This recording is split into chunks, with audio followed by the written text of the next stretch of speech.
नमस्कार, रसस्वादमध्ये आपलं स्वागत आहे।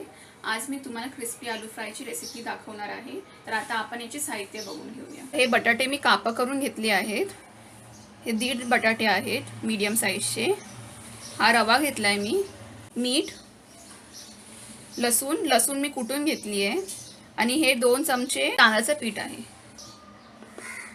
हा लाल मसाला आहे। हे काळी मिरी पूड हे छोटा 1 चमचा आहे। हा अर्धा चमचा, छोटा अर्धा चमचा, आणि हा पण अर्धा चमचा आहे गरम मसाला। तुम्ही काळी चाट मसाला आणि गरम मसाला नाही वापरला तरी चालेल, तरी सुद्धा ही रेसिपी चांगलीच होईल। आता आपण हे करून घेऊया। आता ह्या बटाट्यामध्ये मी मीठ घालते, मीठ चवीप्रमाणे।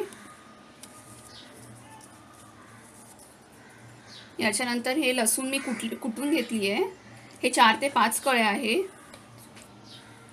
हे चांगलं मी ठेचून घेतलंय।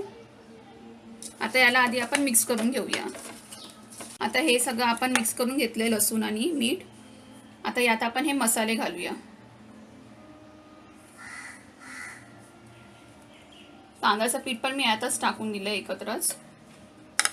त्याला छान असं मिक्स करून घेऊया।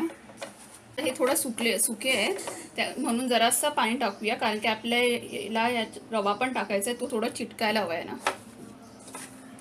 आता हे पाणी टाकलं आपण जरासं। हे छान असं मिक्स झालंय। आता यात मी थोडा वरून रवा टाकते।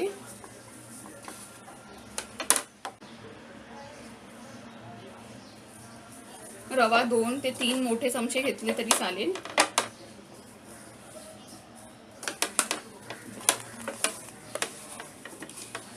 आता हे तयार झालंय। आपण आता हे शॅलो फ्राय करून घेऊ। मी गॅसवर हा तवा ठेवलाय, त्यात मी थोडं तेल घातलं 1 चमचा, आणि हे आता तेल चांगलं तापलं। आता आपण ह्यात बटाटे आपले टाकून फ्राय करून घेऊ।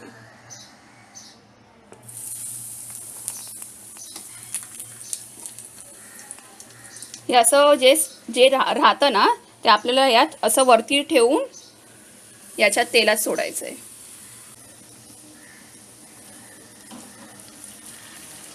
आता ह्याला आपण एका साइडनं छान करून घेणार आणि नंतर आपण हे परतून घेऊ। आता याला 4 ते 5 मिनिटं झालेत। आता ह्याला मी परतून घेते।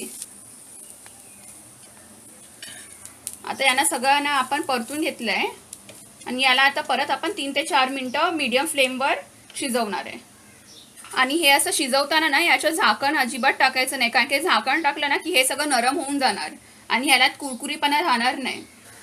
आता हे पण असं छान दुसऱ्या साइडून पण शिजलेलं आहे। तर हे मी डिशमध्ये काढून घेते आणि तुम्हाला दाखवते। आता आपल्याला जर कळत नसेल की हे शिजलं आहे की नाही, तर आपण काय करायचं, चिमटा किंवा असा छोटा चमचा घ्यायचा आणि त्याने असं त्याच्यात घालायचं, आणि तो बरोबर उकडले बटाट्यासारखा जर आतमध्ये गेला म्हणजे ते शिजलंय।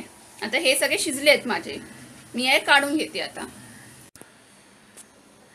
हे बटाटे मी सगळे या डिशमध्ये काढून ठेवले आहेत। तुम्हीच बघा किती मस्त कुरकुरीत असे दिसत आहेत। सगळे एकदम असे कुरकुरीत झालेले आहेत। मी असंच खाऊ शकता किंवा हिरवी चटणी करून खाऊ शकता त्याच्याबरोबर, किंवा टोमॅटो सॉस सुद्धा चालेल, त्याच्याबरोबर पण खूप छान लागेल। ही रेसिपी तुम्ही नक्की करून पहा आणि मला कळवा कशी झाली ती। धन्यवाद।